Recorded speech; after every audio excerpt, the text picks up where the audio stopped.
आज मी ज्या hair mask remedies तुम्हाला सांगणार आहे त्या वापरल्यानंतर माझी तुम्हाला गॅरंटी आहे की तुम्ही मार्केटमधून हेअर मास्क कधीच विकत आणणार नाही.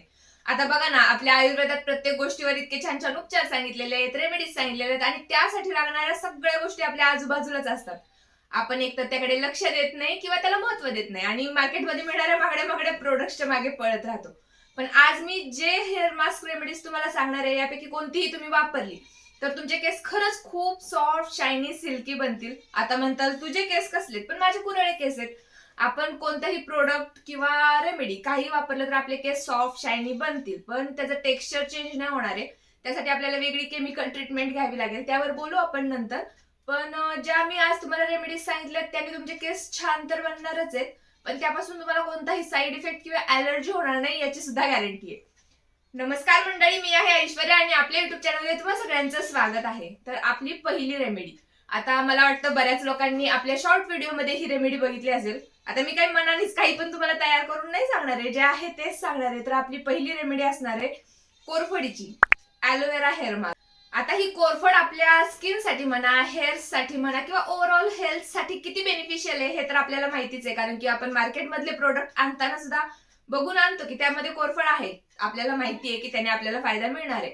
मग केमिकल ट्रीटमेंट केलेल्या प्रोडक्टने आपल्याला एवढा फायदा मिळतो, तर आपण नॅचरली फ्रेश ॲलोवेरा वापरला तर त्याचा आपल्याला फायदा किती मिळेल.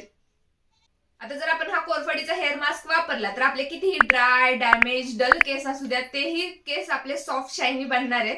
तर त्यासाठी आपल्याला एक कोरफडीचं झाड पाहिजे. ज्यांच्याकडे कोरफड नाहीये त्यांच्यासाठी सांगते, नर्सरीमध्ये तुम्ही गेलात तर 10-15 रुपयाला तुम्हाला एक छोटंसं रोप मिळून जाईल. कुंडीमध्ये किंवा घराच्या बाजूला आपण लावलं तर ते कोरफड वाढायला सुरुवात होते आणि त्याच्याकडे दुसरी झाडं यायला सुरुवात होतात. तर नर्सरीमधून आणू शकतो किंवा आपल्या पाहुण्यांमध्ये जर कोणाकडे कोरफड असेल तर त्याच्या खालचं एखादं छोटंसं रोप काढून आणायचं आणि लावायचं, झाली आपली कोरफड तयार. नंतर आपल्याला कायमस्वरूपी ती कोरफड राहणार आहे. आता कोरफड आपल्या दारात आहे किंवा असते, पण त्याचा वापर कसा करायचा ना हे बऱ्याच जणांना माहिती नसतं, किंवा त्याचा पल्प काढता येत नाही किंवा ते केसांना व्यवस्थित लावता येत नाही, हे प्रॉब्लेम्स होतात. तर मी त्याचा मास्क कसा बनवायचा हे तुम्हाला आता सांगते. एक कोरफडीचं पान घ्यायचं. एकदा तुम्हाला हेअर मास्क बनवायचा असेल तर एक पान सुद्धा लागणार नाही, एवढाच तुकडा असला तरी बास होईल. तो कट करण्याची सुद्धा एक व्यवस्थित पद्धत आहे. त्या पद्धतीने जर तुम्ही व्यवस्थित कट केलं तर तुम्हाला त्याचा पल्प एकदम व्यवस्थितपणे काढता येईल. इथे व्हिडिओमध्ये तुम्हाला दिसत असेल की याचा पल्प कसा काढायचा ते. तर छान ह्याचा असा गर काढून घेता येतो आपल्याला. हा गर घ्यायचा आहे, हा एका मिक्सरच्या भांड्यामध्ये टाकायचा आहे आणि त्याच्यामध्ये आणखीन एक गोष्ट आपल्याला ऍड करायची आहे, ती म्हणजे कोकोनट ऑइल. आता बऱ्याच जणांना असं वाटतं की कोरफडीमुळे आणखीन ड्राय केस होतात, तर आपण इथे ह्याच्यामध्ये खोबरेल तेल ऍड करणार आहे. त्यामुळे आपल्या केसांना मस्त मॉइश्चर सुद्धा मिळणार आहे आणि सिल्की केस होणार आहे. तर 2 चमचे खोबरेल तेल आपल्याला याच्यामध्ये ओतायचे आणि हे मस्त मिक्सरमध्ये फिरवून घ्यायचे.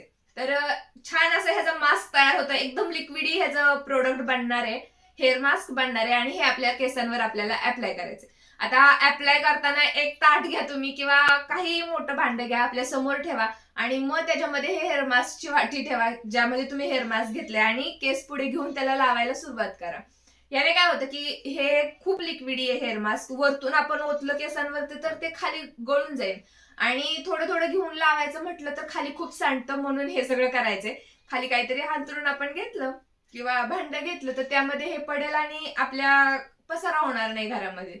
आता हे हेअर मास्क अप्लाय केल्यानंतर कमीत कमी 1 तास आपल्याला हे आपल्या केसांवरती ठेवायचे आणि नंतर धुतलं तरी चालेल, जास्त वेळ ठेवलं तरी चालेल, काही प्रॉब्लेम नाही. आणि त्यानंतर आपण आपले केस धुवून घ्यायचे, शॅम्पू करा, कंडिशनर करा, काही प्रॉब्लेम नाही. आणि नंतर आपले केस सुकल्यानंतर खरंच खूप शायनी आणि सिल्की बनतील. आता आपला दुसरा मास्क, तर या मास्क साठी आपल्याला थोडेसे पैसे खर्च करावे लागतील, खूप नाही, 5-10 रुपये एवढेच खर्च करायचे. तर हा आपला असणार आहे अंड्याचा हेअर मास्क. आता जे व्हेजिटेरियन लोक आहेत ते सुद्धा वापरू शकतात. आपल्याला काय अंड खायचं नाहीये, फक्त अप्लाय करायचं आणि त्याचा वास सुद्धा येणार नाहीये. त्यामुळे हे मास्क सुद्धा सगळे अप्लाय करू शकतात. या मास्कने सुद्धा तुमचे केस खूप शायनी, सिल्की बनतील. आणि ज्यांच्या केसांमध्ये डॅन्ड्रफ आहे ते सुद्धा हा हेअर मास्क अप्लाय करू शकतात. त्याने तुमच्या डॅन्ड्रफ सुद्धा कमी व्हायला मदत होईल. तर याच्यासाठी आपण एक अंड घेतलंय. आता ज्यांना अंड्याच्या वासाचा काही प्रॉब्लेम नाहीये त्यांनी डायरेक्ट अंड घेतलं तरी चालेल. ज्यांना वाटतंय की आपल्या केसांचा वास नको यायला, अप्लाय केल्यानंतर वास यायला नको, त्यांनी त्याच्यामध्ये जो येलो कलरचा बल्ब असतो तो बाजूला काढा आणि जे व्हाईट कलरचा आहे तेच फक्त घेऊन आपण त्याचा मास्क बनवणार आहे. तर एक व्हाईट घेतले, त्यामध्ये आपण टाकायचं थोडंसं दही आणि ह्या हेअर मास्क मध्ये सुद्धा आपण थोडंसं खोबरेल तेल टाकणार आहे. खोबरेल तेल आपल्या केसांना खूप फायदेशीर आहे. आता आपण असं ऐकतो की खोबरेल तेल नको लावायला, पण असं नाही. खोबरेल तेलच आपल्या केसांना सगळ्यात जास्त कंडिशन करू शकतं, शायनी ठेवू शकतं. तर खोबरेल तेल आपण जरूर अप्लाय करायचंय. तर हे 3च प्रोडक्ट आपण यामध्ये टाकलेत. हे सुद्धा आपल्याला मिक्सरच्या भांड्यामध्ये टाकायचे आणि नंतर त्याला छान फिरवून घ्यायचे. हे सुद्धा छान हेअर मास्क तयार होतं. याचा सुद्धा अजिबात वास येत नाही आणि तुम्ही इझिली केसांवरती अप्लाय करू शकता. ड्राय केसांवरती ॲलोवेरा हेअर मास्क जो आपण बनवलाय त्याच्या तुलनेत ह्याला लावायला थोडंसं स्ट्रगल होईल सुरुवातीला. जेव्हा केस आपले ओले होतील त्यावेळेस आपण तो पटपट अप्लाय करू शकतो, पण सुरुवातीला थोडंसं तुम्हाला वेळ लागेल. पण तेवढं तर आपण कष्ट घेतलेच पाहिजेत आपल्या केसांसाठी. हे हेअर मास्क अप्लाय केल्यानंतरही आपल्याला 1 तास ठेवायचे. जर तुमच्याकडे सेल्फ हिटिंग कॅप किंवा शॉवर कॅप असेल तर ती तुम्ही त्याच्यावरतून अप्लाय केली तर आतल्या आत ते थोडंसं त्याला हिट मिळते आणि आणखीन छान रिझल्ट यायला तुम्हाला मदत होईल. त्यामुळे जर तुमच्याकडे असेल तर ते वरतून अप्लाय केलं तरी चालेल.